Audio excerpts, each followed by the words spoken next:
Bonsoir. Coupe. Bonsoir, ça va? Ouais, bouge de là, toi. Bouge. Déjà, avant de commencer mon sketch, je tiens à vous féliciter d'être venu nous voir et d'avoir mis de côté votre soirée The Voice Kids. Rien que pour ça, je vous demande de vous applaudir. Franchement.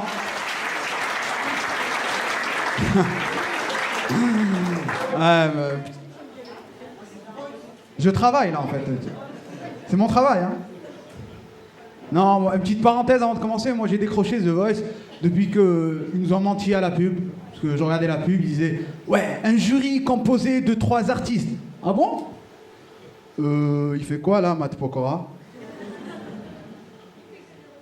Pardon? Exactement.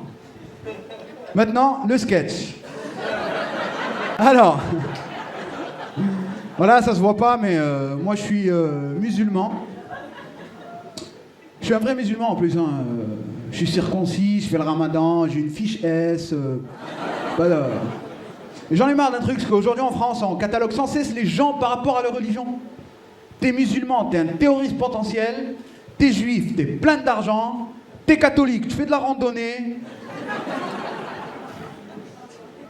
On est très mal vu, franchement. Moi, je vois, la semaine dernière, j'étais en soirée. Bourré, hein, comme d'habitude.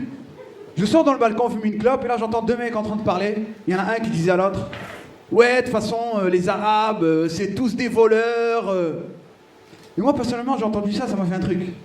Ça m'a fait mal. Et pour lui prouver le contraire, je suis parti le voir, et je lui ai rendu son téléphone. Ah ouais.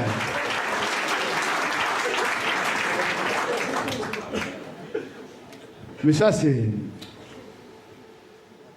Moi, j'ai un petit avantage sur les autres, c'est que je suis pas complètement dans la merde, parce qu'en fait, je suis métisse.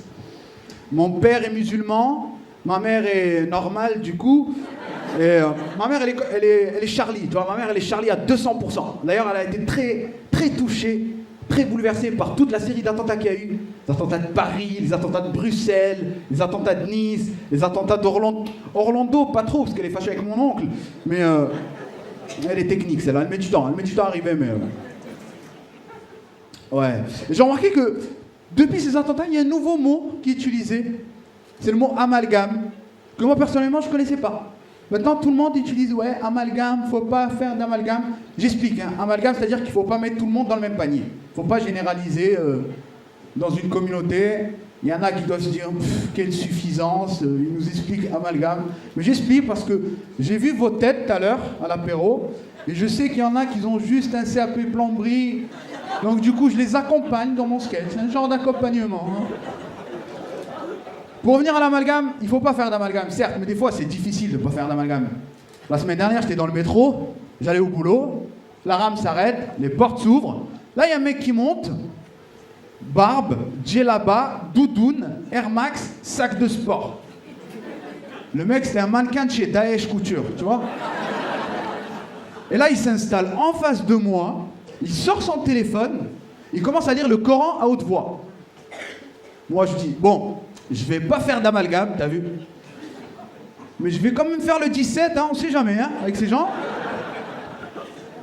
Ah ouais, mais tous ces problèmes-là, c'est à cause des médias. Parce que les médias, on a l'impression qu'ils font tout pour créer des différences entre les communautés. Alors que moi, je me rappelle, quand j'étais gosse, il n'y avait pas de différence entre nous. On allait tous à l'école ensemble, on mangeait ensemble, on jouait ensemble après les cours, on jouait au foot tous les soirs. Les Noirs jouaient en défense, les Arabes jouaient au milieu, les Juifs nous vendaient les ballons. Et attention, j'ai rien contre les Juifs. Chez moi, j'ai un poster d'Éric Zemmour, ok? Dans les chiottes, mais je l'ai quand même. L'essentiel, c'est de l'avoir, hein.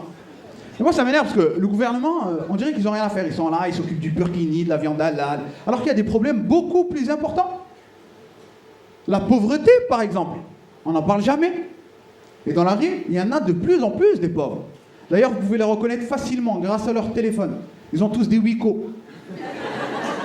Wiko, c'est le téléphone de pauvre par excellence. Non, c'est vrai. Pour applaudir, mettez-vous d'accord. Hein, parce que... Non, j'ai un fil rouge. Je déconne, tu peux applaudir quand tu veux. Faut la suivre. Ah, bah oui, hein. Non, Wiko, pour revenir au Wiko, c'est le téléphone de poids par excellence. C'est le seul téléphone qui sort de l'usine avec l'application de la CAF. T'as pas besoin de la télécharger. Ah, c'est vrai. Non, mais moi, je rigole pas sur ça. C'est un critère pour moi. Dernièrement, j'ai quitté une meuf parce qu'elle avait un Wiko. J'aurais préféré lui manque 2 orteils. Tu vois le level ou pas? Mais c'est drôle parce que le téléphone, c'est limite devenu un signe extérieur de richesse. À partir du téléphone de la personne, tu peux déterminer sa catégorie sociale, entre autres. C'est-à-dire, t'as un iPhone 6, voilà, t'es branché, tu travailles dans la mode, dans le prêt-à-porter. T'as un BlackBerry, t'es commercial chez Bleu Ciel EDF, ou t'es agent immobilier. T'as un Alcatel, t'es fiché à la Banque de France. Ça va de soi. Et pour revenir aux pauvres, il y en a de plus en plus. Moi, je suis de Toulouse. Il y a... Pardon? Pardon? T'as un Alcatel. Fais des heures sup, mec. Qu'est-ce que tu veux que je te dise? Pour revenir aux pauvres, il y en a de plus en plus dans la rue. J'étais à Toulouse, je sors du métro, et là, il y a une créature qui s'approche de moi. Un truc mi-homme, mi-roumain, tu vois? Ah, dégueulasse le truc. C'est avec la peau couleur, tu sais, marron minitel. Tu vois cette couleur ou pas? C'est une potatoes qui marche comme ça. Tiens. On va croire à sa naissance, on l'a mis dans une friteuse. C'est comme ça. Pshhh. Le feu rouge, c'est là-bas. Vas-y. Il s'approche de moi, tu sais. Il lui manquait un bout du pied gauche, un bout de la main gauche, un bout de l'oreille gauche. Dégueulasse. Affreux à voir, mais au moins, il était raccord, tu vois. Et là, il me dit un truc d'un autre monde. Il me fait: Monsieur, s'il vous plaît, moi malade, ma femme malade, 9 enfants. Toi malade, ta femme malade, 9 enfants. Mais tu aurais été enfant, tu en aurais fait combien? 63? Là, je reste gentleman, tu vois. Je mets la main dans la poche. Et là, je sors une capote. Je lui dis: tiens, ça t'évitera le 10e, frère. Je te prie. Ah ouais, y en a... Après, je suis pas fier de moi. J'aime pas me moquer des pauvres. Parce que c'est des gens, ils n'ont pas forcément choisi leur destin, la vie qu'ils mènent. Et je pars du principe simple que si t'es pauvre et qu'à côté de cela, t'es un bon fond, t'es généreux, tu respectes les gens, ben t'es pauvre quand même au final, tu vois. C'est con, hein? Mais la catégorie qui souffre le plus, on n'en parle jamais, c'est les étudiants. Il faut savoir qu'en France, plus de 60% des étudiants vivent sous le seuil de pauvreté. C'est énorme. Et moi, j'ai un ami, Jérémy, qui est étudiant à Paris, à Sciences Po. Il galère, le pauvre. Comment vous expliquer sa galère? Quand il fait ses courses, tellement qu'il achète des produits premier prix, il s'est fait une scoliose.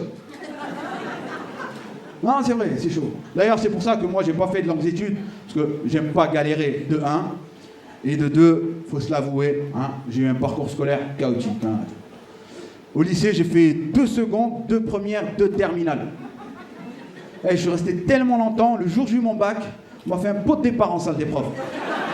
Ah, c'est chaud, je rigole pas, c'est chaud. Ah, parce que... Non, mais là, vous me voyez, je suis bien habillé, je m'exprime bien, je suis poli, tout à l'heure à l'apéro, oh, je fume des Marlboro Light et tout. Mais avant, je suis une racaille, moi. Quoi, qu'est-ce qu'il y a? Qu'est-ce qu'il y a? T'as de la chance qu'on n'est pas en 2002, mec, hein, je te le dis. Avant, j'étais une racaille, moi. Hein. Attention, une racaille gentille. Quand je dis racaille, c'est pas je volais le téléphone des gens ou les scooters. Non, ça, jamais. Que les sacs à main. Voilà. Et je volais tellement de sacs à main au commissariat, on m'appelait Gérard Darel. Tu vois ou pas? Cette vanne, elle n'est pas passée. Et les gens qui ont rigolé pouvaient snober les autres. Parce que Gérard Darel, c'est des sacs à 400 €, du coup...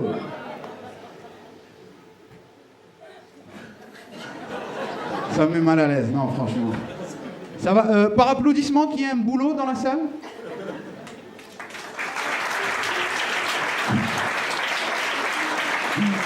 Waouh. Tiens, tu m'as fait peur, t'as allumé la salle. Il y a des gens... Parce que je vous vois pas d'ici, en fait. Je vous entends, mais je vous vois pas. Non, j'étais une racaille. Mais bon, j'étais jeune. Faut pas me juger sur cette période, parce que j'étais jeune, j'étais insouciant. Je faisais n'importe quoi, je faisais que de la merde. C'est ça qui est beau, c'est l'adolescence. On est là, pas de loyer, pas de taxe d'habitation, pas de découvert. Bon, un peu d'acné, vite fait, tu vois. Mais moi, ça va, grâce à Dieu, j'en ai pas eu des acné, de l'acné. Mais il y avait des gens dans ma classe qui en avaient. D'ailleurs, à chaque fois que je parle de ça, je peux pas m'empêcher de penser à un jeune qui était dans ma classe. Il avait tout ce qu'un adolescent de 14 ans pourrait avoir de pire dans sa vie.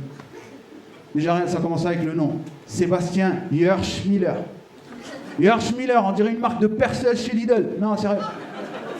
Hirschmiller, c'est quoi? Il était roux, il avait de l'acné, il s'habillait comme un orphelin, il avait un appareil dentaire, des lunettes, pas d'amis, pas d'amis. Enfin, si, la prof d'allemand, vite fait, tu vois. Mais pas d'amis, le pauvre. Ah ouais. Mais l'adolescence, ça reste quand même une période que j'adore, moi. C'est une période qui m'est très chère dans ma vie.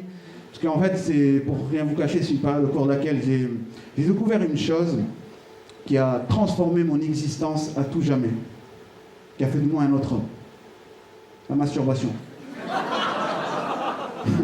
Je sais que c'est un sujet tabou.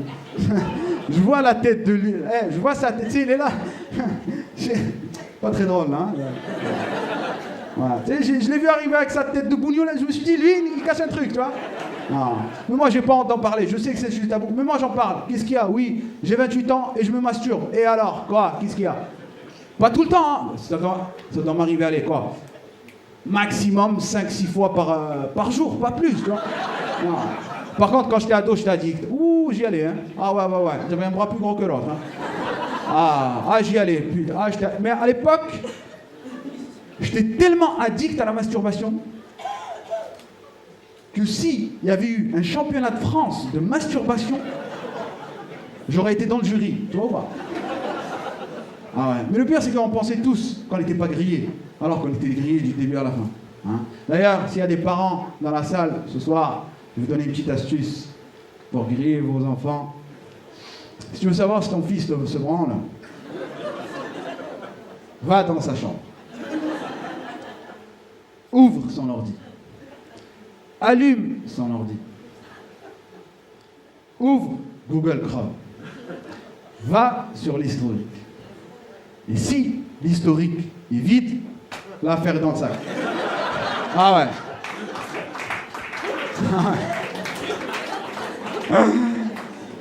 Ah là là. J'adore cette table, on dirait ils font pas partie de la soirée. C'est des chroniqueurs. Tu vois, je fais une vanne, elles sont là. Ah, si l'on lui dit concombre avant voiture, ça aurait peut-être marché. Non. Le concept d'une soirée, en fait. Pardon? J'adore. Non, c'est cool, la masturbation. Non. D'ailleurs, c'est les filles, j'ai aperçu 2-3 belles filles tout à l'heure. J'ai une annonce à vous faire. Je suis célibataire. Ça n'intéresse personne, ok, c'est pas grave. Non, franchement, je vous fais un petit aveu. En ce moment, ma vie sentimentale, c'est un désastre complet. Pour vous expliquer, ma dernière relation a duré 40 minutes, m'a coûté 150 €. Ah, c'est chaud. Mais je sais pourquoi ça marche pas avec les filles. Parce que je suis quelqu'un de jaloux. Je suis très jaloux, moi, en couple. D'ailleurs, j'étais en couple il n'y a pas très longtemps. Hein. Et ça s'est fini. Un truc de merde. Écoutez l'argument de merde. Et dites-moi si je suis fou. Hein. Elle m'a quitté en me disant « Ouais, je te signale que t'as quand même couché avec ma mère. Mais son père couche avec elle depuis 40 ans, elle n'a jamais rien dit. C'est quoi ces gens? En plus, je suis dans une période là, en ce moment, j'ai envie d'avoir des gosses. J'ai envie d'avoir un gosse. Et quand je demande à toutes les filles avec qui je couche en ce moment, elle est dure cette phrase, hein. Ouh, il faut que je la retravaille. Et toutes les filles avec qui je couche en ce moment, elles ne veulent pas m'en faire. Et quand je demande pourquoi, elles me répondent toutes la même chose. Ouais, mais tu comprends, un gosse, c'est une responsabilité, on ne fait pas des gosses aux gens comme ça. En plus, avec mon job d'escort girl, c'est compliqué. Faire des choix dans la vie. Attends. Non, sérieusement. Mais moi d'ailleurs, c'est pour ça. Rirez chanson là-bas sur la vie. Prenez la table, mettez-la là. On va faire c'est à vous. Voilà. On va boire un coup, on va faire rire les gens. Mais je rigole. Oh là là. Tu sais pas ce que c'est? Viens sur scène, je vais t'expliquer. Allez, applaudissements, viens. Allez, viens. Allez, viens. Comment tu t'appelles? Tristan, fais le tour. Viens, parce que j'ai pas envie que ta mère porte plainte contre moi, tu vois. Viens, mon grand. Donnez un applaudissement pour Tristan, s'il vous plaît.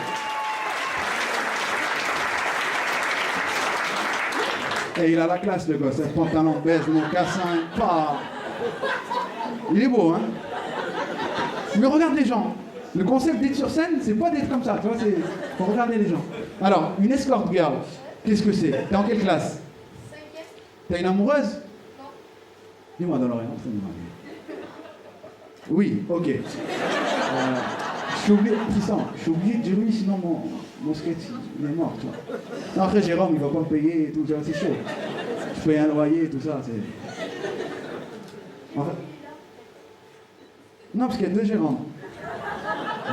En fait, une escort girl, tu vois, il y a une fille peut-être dans ta classe qui s'appelle, dis-moi, Magali, Marion, tu vois. Et en fait, une escort girl, c'est... Pardon? Ok, vous êtes dans la même classe.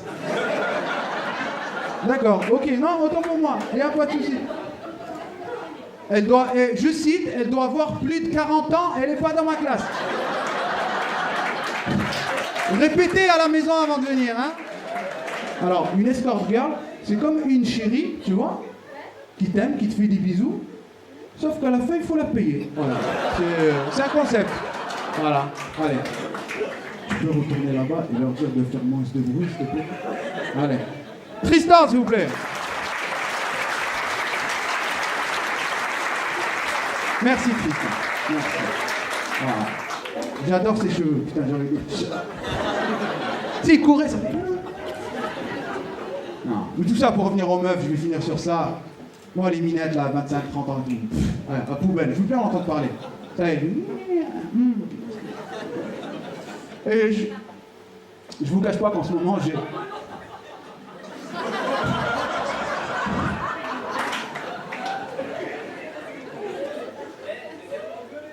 Pardon? Ouais, mais engueulez-vous dehors. Hein? Il y a des gens qui travaillent, là. Je rigole. Ouais, pour revenir... C'est dur avec ces gens. Oh là là. J'adore improviser. Hein? Mais après, je sais plus où j'en étais. J'en étais où? Il s'en bat les couilles, le mec. Je dis, genre, lui, lui, il devait pas être là ce soir, tu sais. Genre, sa femme lui a dit, chérie, on va au solaire. Ah non, vas-y. Ah ouais, t'es sûr? Demain, on va à Ikea, alors. On va au solaire, on va au solaire. On va au solaire. Au solaire. S'il vous plaît.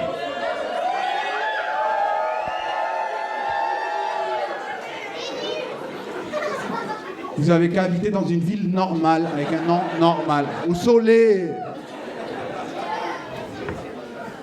Je peux finir ou... je vais vous mettre un 49.3, faites gaffe. Faites gaffe. Hein. Non, pour finir, voilà. Pour finir... Non, moi, les 25-30 ans, je veux plus en entendre parler. D'ailleurs, je vous cache pas qu'en ce moment, j'ai comme une petite faiblesse pour les cougars. D'ailleurs, il y en a pas mal ce soir. Je suis à la chambre 22 à l'Ibis Hotel Perpignan Sud, entre autres. Ouais. Moi j'adore les cougars, il y a un truc qui m'excite chez elle, je sais pas, c'est ce côté indépendant. Elle a son appart, sa voiture, son travail, elle te demande pas de cadeaux, tu lui payes pas de resto. Et le truc qui m'attire le plus chez elle, c'est que, en fait, tout se passe chez elle. Et moi personnellement, ça m'arrange, parce qu'en fait, je vis en colocation avec mes parents. Mes parents, des gens extraordinaires. Franchement, c'est mon couple modèle. 40 ans de mariage, vous imaginez? 40 ans de mariage. C'est-à-dire que ma mère est tombée amoureuse de mon père dès le premier jour où il l'a violée. Rigolez pas trop, s'il vous plaît, parce que la pauvre, elle m'a accompagné de Toulouse jusqu'ici. D'ailleurs, elle est là dans la salle. Je vous demande de lui faire un tonnerre d'applaudissements.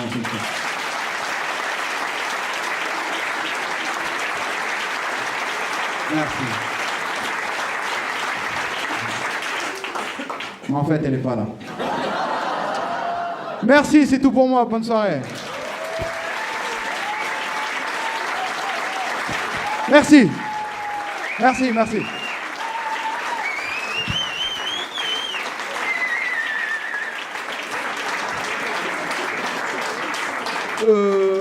En fait, voilà, on avait comme un souci d'organisation, elle est là. Je suis là. Bonsoir, ça va? Stop, s'il vous plaît. Merde, Bonsoir de quoi? Pour me concentrer sur le gars, Merci, on a oublié. Non, tu veux quoi là? Tu vois, fois, je suis en train de kiffer avec mon public, je dois balancer mon actu et tout. Toi, t'es un... T'as cru que c'est la scène à ton père ou quoi? Parce qu'en fait, tu fais la première partie, enfin ma première partie. C'est moi qui vais faire la suite du spectacle. Voilà, je suis enchantée. D'accord, ok. Mais attends, t'as un ticket, t'as un truc fort ton billet, toi. Vous la connaissez? Comment? T'as un billet, là? Sécurité. Alors, c'est moi qui joue, je vais pas payer, c'est pas. C'est complètement Mais con. tu joues quoi? Y a pas de... Non, mais ça, on va pas s'énerver. En plus, toi, tu me touches le cul, qu'est-ce que c'est? Ah, pas ouais! Enfin, tu me partout, qu'est-ce qui se passe? Non, j'ai pas de ticket, j'ai rien. D'accord. J'ai pas de. Y a pas de sécurité, là? Non, mais ça va, on va pas s'énerver. Mais comment? Mais je suis là Non, en mais ça train va, ça va, de... tranquille. Ouais, fous-moi le temps, allez. Attends, non, mais dis donc, ouais, on reste poli. Deux Voilà. secondes. Non, mais 2 secondes, attends, on va s'arranger. deux Comment tu secondes. t'appelles, mon petit poulet, s'il te plaît? Henri. C'est Henri qui va payer pour moi ce soir. C'est vrai? Ouais. Ah bon? Ouais, parce que Ah, c'est mon mec, tu vois. Voilà. Ah. C'est à moi tout ça, tu vois. Regarde. Tu vois que c'est à moi. Arrête, coquinou. Oh, il est coquin. Tu vois? Non, je te jure que c'est mon mec. Regarde. Regarde.